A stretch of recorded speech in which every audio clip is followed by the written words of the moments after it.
Welcome back. I bet you're exhausted. Come on in, my husband's voice greeted me as we approached our doorstep. But before I could step inside, my mother-in-law intercepted, blocking my path with a rigid stance.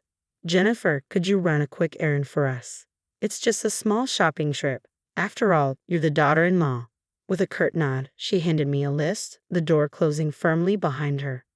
I'm Jennifer, a 25-year-old housewife, married to David for 2 years now. Once upon a time, I had a long-term boyfriend. We met in middle school, and our romance endured through high school and college, a solid 5 years. I thought we were on track to marry once our careers settled. But then, as my sophomore year of college drew to a close, he vanished without a trace, leaving behind a solitary message. I'm sorry, we should break up. And just like that, he vanished from my life. I searched high and low, but his whereabouts remained a mystery, even to my closest friends. It was a crushing blow. If you're ending things, at least have the decency to tell me why. I pleaded silently, but he vanished into thin air after 5 solid years together. Acceptance seemed impossible, and moving on felt like an insurmountable task. I wish he had just ripped the bandage off brutally, rather than leaving me hanging in limbo. Throughout the remainder of my college years, I spiraled into a cycle of self-destruction. Week after week, I drowned my sorrows in parties, earning a reputation for offering indiscriminate hugs to every guy in sight. Yet by some stroke of luck, I never allowed things to escalate further. Perhaps it was his lingering influence that restrained me, preventing me from veering into darker territory. My longtime friends couldn't bear witnessing my downward spiral any longer. With the best intentions, they began to introduce me to eligible suitors, hoping a new romance might anchor me. Each introduction brought forth quiet, steady men, but I recoiled from their advances, paralyzed by the fear of abandonment. Still, I forced myself to honor my commitments to my friends, and then amidst the haze of doubt and fear, I encountered someone who ignited a glimmer of hope within me, David. Older and with a steadfast determination, he possessed the clarity of purpose that resonated deeply with me. I'm focused on building my career, and I seek a partner who will stand by me at home, he declared with unwavering certainty. His words resonated deeply within me, stirring memories of the dreams I once shared with my ex. Yes, marriage had always been a part of our plan. From the outset of our relationship, we both envisioned a future together. After graduating from college, I dedicated a year to gain valuable work experience, a period of growth that I found enriching and fulfilling. Yet, when the time came to fulfill my promise to David, I willingly set aside my career aspirations to embrace the role of homemaker. Our life together has unfolded with a remarkable ease. David has proven to be not only loving but also remarkably considerate. Drawing from the independence I cultivated during my time living alone, I seamlessly transitioned into managing our household, and on those occasions when illness or fatigue set in, David readily assumed responsibility for the chores without hesitation. While David's career may not be glamorous, his unwavering dedication to his work is admirable. Our life together may lack the extravagance of some, but I find profound contentment in the simplicity of our marriage. Approaching our second Christmas together, my mother-in-law's call sent a shiver down my spine. Come home for Christmas this year. We have relatives to visit, she commanded, her tone as stern as ever. Compared to my own laid-back mom, her assertiveness always left me on edge. Of course we'll be there, I replied, attempting to mask my apprehension. Last Christmas, we opted for a trip, bypassing the in-laws since it was our inaugural year of marriage. I recalled how David had briefed his parents on our plans, yet when the call came from his mother, it was left to me to handle. Did he struggle to assert himself with them? The looming invitation filled me with dread for the impending holiday. Despite not being intimately familiar with my husband's family dynamics, I reassured myself that it was only a 2-day affair, a manageable stint. David, your mom called. What's the plan? I asked, a touch of anxiety creeping into my voice. She wants us both to come home for Christmas. There are relatives to visit too, remember? Since we skipped last year, we thought it's only fair to spend this Christmas with them, he replied, a hint of uncertainty in his tone. With gifts in tow, we felt adequately prepared for the occasion. The drive to his parents' house was a relatively short hour and a half, yet the anticipation weighed heavily on me. It had been a while since our last visit, and I couldn't shake off the nerves. Just relax, it's Christmas, David reassured me casually as we stepped out of the car, his easygoing demeanor doing little to ease my apprehension. As we arrived, a familiar voice called out, and David hurried over to greet the source, Emma, his cousin. She wrapped her arm around him in a playful gesture, but David quickly shook her off, a hint of annoyance flickering across his features. Emma, a year older than David, had a tendency to tease him relentlessly, a dynamic that had persisted since childhood. The first time I encountered Emma, her casual familiarity with David caught me off guard. I initially suspected she harbored feelings for him, viewing me as a rival. However, I soon realized the opposite was true. Emma's teasing stemmed from their long-standing sibling-like relationship, a bond that remained unchanged even into adulthood. Despite David's exasperation with her antics, Emma extended warmth and friendliness towards me, dispelling any initial misgivings. "Jennifer, it's been ages. Let's catch up over plenty of drinks this Christmas. See you tomorrow. I've got some errands to run," Emma chirped before darting back into the house. "Great, just what we needed," David muttered, clearly annoyed by the unexpected encounter. As we stood outside, David grumbled about our luck in bumping into Emma so soon. With his parents' house in the opposite direction of where we needed to go for the relatives' gathering, he began to stride towards his family's residence, voicing his frustration. Despite the disruption, I couldn't help but feel a sense of relief wash over me. Perhaps Emma's brief appearance was a blessing in disguise, a timely distraction that helped alleviate my nerves. With renewed determination, I followed David towards his parents' house, ready to embrace the festivities ahead. "We're back," my husband announced as he swung open the front door, only to be greeted by the hurried approach of my mother-in-law. "Welcome home. You both must be exhausted. Come on in," she ushered us inside. "Hello, mother-in-law," I greeted politely, attempting to follow my husband into the house, only to be halted in my tracks as she intercepted my path. "Jennifer, could you run a quick errand for us? It's just a small shopping trip." "Naturally, as the daughter-in-law, it falls to you," she declared, thrusting a list into my hands before abruptly shutting the door behind us. Surveying the extensive list she had given me, I couldn't help but feel overwhelmed. It was a laundry list of items ranging from everyday essentials like olive oil and vinegar to more extravagant fare like baguettes, drinks, fruits, and even luxury items such as steak and lobster. Clearly, this shopping trip was no small endeavor. I've only visited my in-laws a handful of times and I'm completely unfamiliar with the area. This is quite a hefty list, isn't it? How am I expected to manage carrying all of this on my own? And what about the expenses? It's utterly unreasonable to assume I'll foot the bill for everything. As my husband, who must have overheard the exchange, remains conspicuously absent, I can't help but feel a wave of frustration wash over me. "Hey David, aren't you going to help out?" I call out, standing bewildered outside, awaiting his assistance.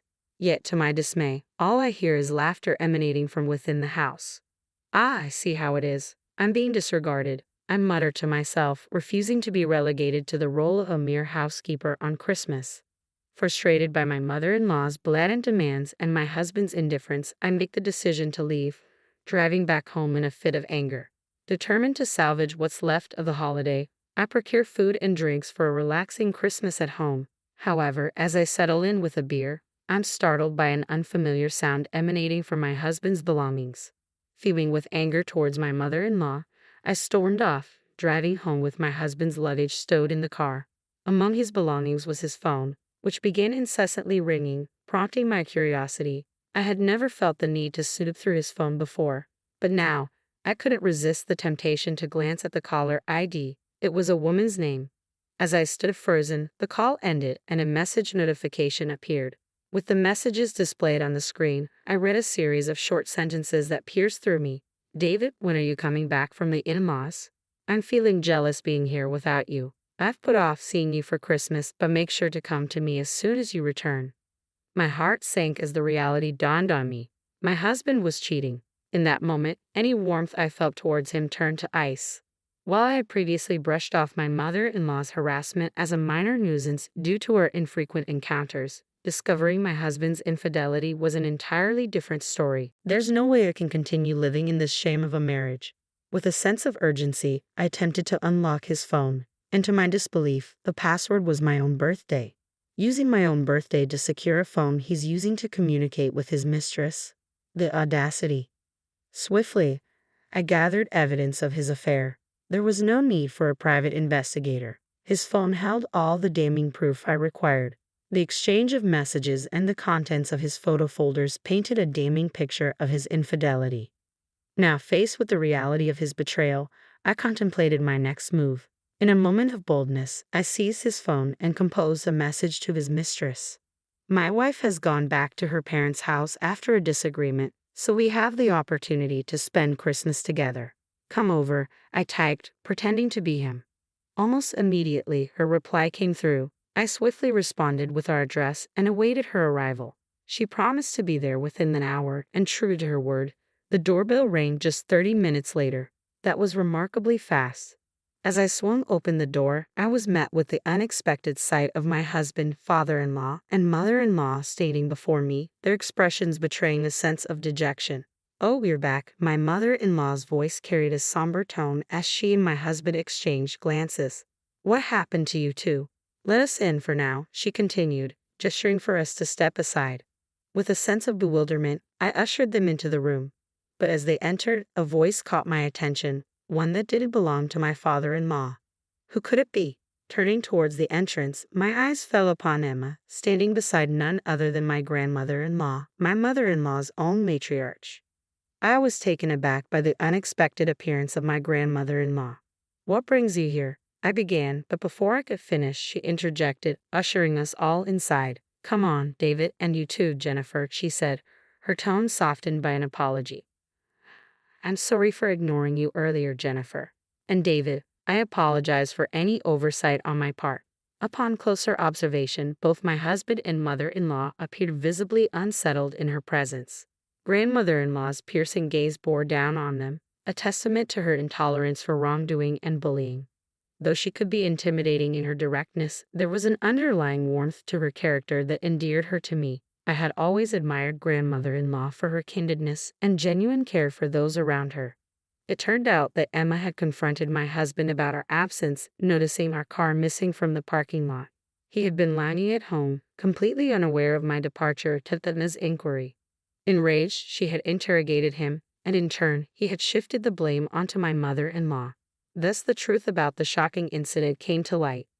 Grandmother-in-law, having been informed of the situation, wasted no time in reprimanding them both. Even my father-in-law, who had been busy cleaning the neighborhood, was taken aback when he heard the story.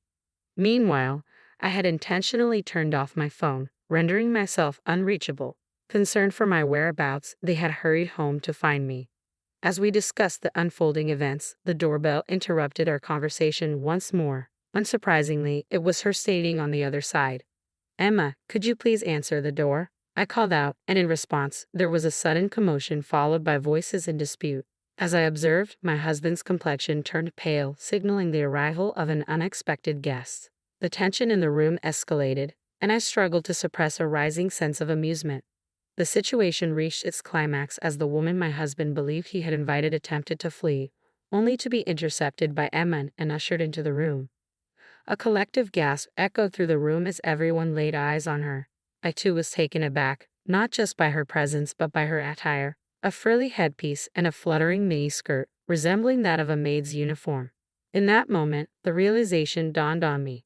Was my husband involved with someone like her?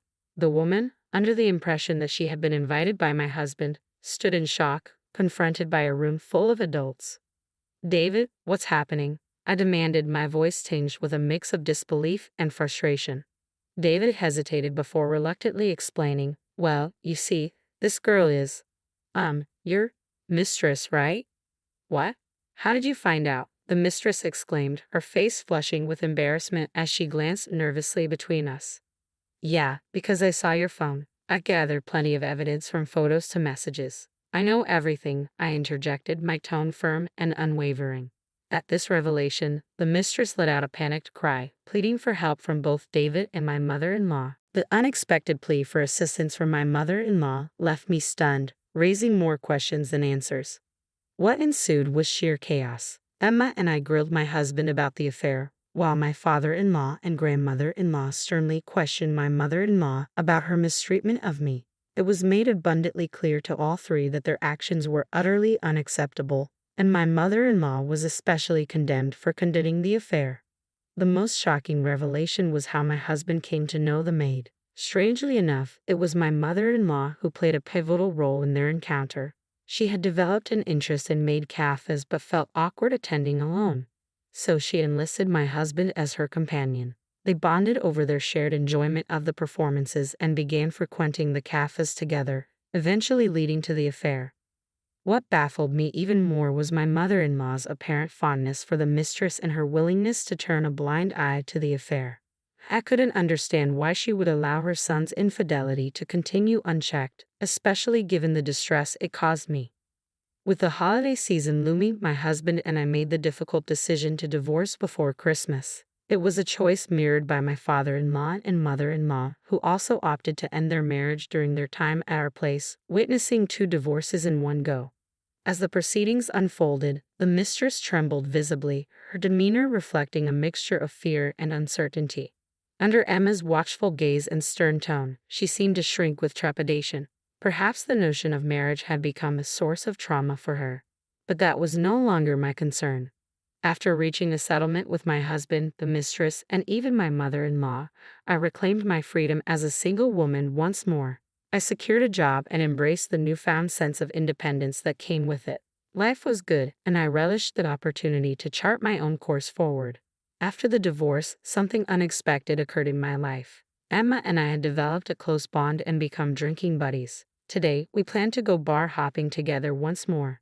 As I made my way to our meeting spot, I noticed someone standing beside Emma. Could that be Emma's boyfriend? Approaching them, the man turned around, and I was stunned. It was my ex-boyfriend, the one who had vanished without a trace. He seemed equally taken aback to see me. "Emma, I'm sorry, but I have to go," I stammered, feeling a surge of emotions welling up inside me. "What? Jennifer, why?" Emma protested, clearly confused by my sudden departure. Without hesitation, I began to run, my ex calling out after me, "Jennifer, wait, let's talk." But I couldn't stop, the rush of emotions propelling me forward, away from the ghosts of my past. At last, the truth from the past came to light. It turned out that my ex-boyfriend's family had endured a string of hardships. His grandmother battled dementia, his father's business collapsed, and his mother suffered from exhaustion due to caregiving responsibilities. Eventually, they had relocated to the countryside to seek refuge with relatives. While his grandmother had since passed away, things had gradually settled down for them. He expressed regret for not having the courage to confide in me about their family struggles earlier. "I understand now, but you should have told me," I responded, acknowledging the difficulty he had faced. Although it was in the past, learning the truth brought a sense of closure and understanding. But the surprises didn't end there. By a twist of fate, I discovered that my ex-boyfriend now worked at the same place as Emma, and they even shared